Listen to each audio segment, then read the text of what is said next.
everybody! So as you may have noticed, I am standing up today, and that is because I have been sitting all day at school and I'm about to go back to school and sit for like 7 more hours because it's layout week for the school newspaper. I just don't feel like sitting because I have the option right now to stand or sit, and I would like to stand. I'm pre-recording this way ahead of time. I'm probably not going to upload this for like another month, but I thought it's just kind of a simple video that I can upload anytime. So I have this.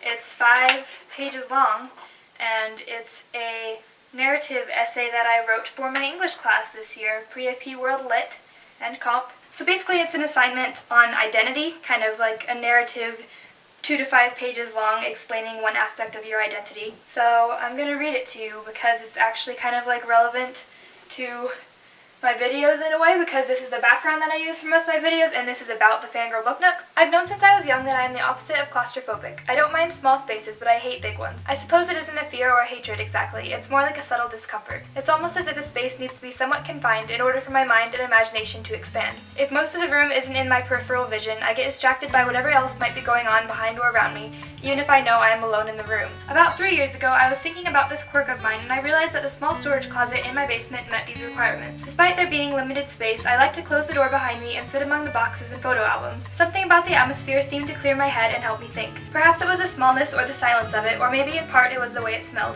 Like the earth, but in a fresh and comforting way. The basement was also cooler than the rest of the house, making it the ideal place to escape to on a hot day if I didn't want to go outside. The next time I went downstairs to visit the closet, I looked around and started to see it differently. In my mind, as I looked around, everything changed. The photo albums were replaced with books on the shelves, a desk appeared in the corner, the boxes faded away, and posters popped up around me on the walls. Little did I know at the time, this vision would lead to a critical part of my development as a person and as a writer. And as a video blogger! I mentioned the thought of transforming the closet to my parents a few days later, but their response was discouraging. They were supportive of my writing, but they weren't so sure about my newest idea. They needed the space. Where would the boxes go? My desk wouldn't fit. I already had a place to keep my books, my room. I'm not someone who likes to think about the problems standing between me and my newest ambition, regardless of whether they're important. I like to live my life the way I write novels, with a vision but without much of a plan. Nevertheless, I couldn't get the vision out of my head. Even though I was starting to doubt it would become a reality, I kept bringing it up to my family, and I couldn't help but be excited about it. Days went by, weeks went by, and then months. The idea never completely left the back of my mind, but gradually I became busy with other things. I still didn't have an answer for how I would clean out the closet or where the boxes would go. How would I convince my parents to let me redesign the closet as my own when even I was starting to doubt the likelihood of it coming together how I wanted? The answer to my problem turned out to be time. About a year after I had initially had the idea, I knew I needed to change or some sort of new inspiration, so I talked to my parents again about turning the closet into my own nook. They started to take the idea more seriously, and we took measurements of the closet, discovering that my desk really would fit, albeit with less than a centimeter to spare. Then out of nowhere one evening, my vision became a reality. While I was away at rehearsal before one of my last concerts with a local choir, my parents cleared out the closet as a surprise, organizing the boxes and clutter in stacks against the wall. On the drive home from the concert, they clued me in that a surprise was waiting.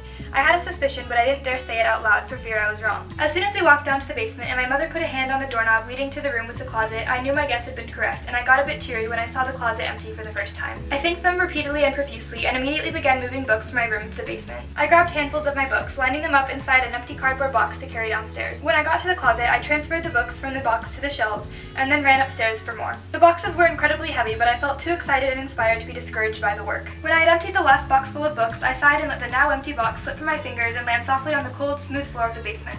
I took one more trip up to my room to retrieve my guitar, leaning it against the wall near the corner of what I deemed the Fangirl Book Nook. I ran my fingers through my long brown hair, gently attempting to work out a knot as I took in the sight of all my books, strewn about in piles where I had unloaded them onto the shelves. I was starting to feel tired and slightly discouraged at the thought of the great organizational task that lay ahead of me. Furthermore, I began worrying about the things that could go wrong. What if the basement flooded all the way up to the shelves? What if my family decided to move to a different house and I would lose the closet? What if we'd be unsuccessful in sorting the boxes and I had to move my stuff back up to my room? It's often difficult to be completely happy because the happier I get about something, the more I find myself worrying something will go wrong. I wanted so badly to soak in the joy rather than questioning it. Taking a deep breath, I reminded myself that I enjoyed organizational tasks such as this, and I thought about how satisfied I'd be when I finished. I closed my eyes and remembered my vision, then pulled my phone from the back pocket of my jeans and played my music on shuffle. Even though I wasn't quite as energetic as I'd been 10 minutes earlier, at least my books seemed to be happy. It was clear to me that they belonged down here, with the earthy smell, the cool air, the wooden shelves, and me.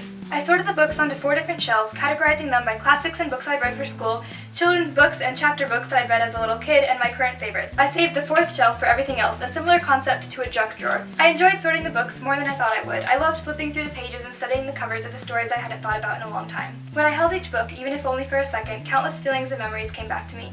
Once I'd finally finished, nearly an hour later, I observed my work and smiled to myself. I couldn't wait to bring down my desk and hang up more posters later in the week. At the thought of continuing to design the closet, my energy seemed to come back. At the time, I hadn't felt completely satisfied with the design or layout of my bedroom, so this felt like a new and exciting place that represented me. It made my house feel more like home. As my last productive step of the evening, I brought down my journal from my room and I wrote an entry that day on February 24th, 2014. I'm so unbelievably happy, I wrote in my journal using 3 exclamation points to emphasize the extent of the joy I was feeling. I'm so happy with how my little book nook is coming. For once in my life, reality is exactly what I envisioned, expected, and hoped for. I was right. This was one of those rare moments in life where expectations and reality intertwined and were essentially the same. When I looked around the closet months before, I assumed what I was experiencing was just an idea, but in retrospect, it was like I had been seeing into the future. Only a few hours had passed since I brought the books down, but I already felt a strong connection to the space. I felt like I'd personally, physically cleared out a spot for myself in the world.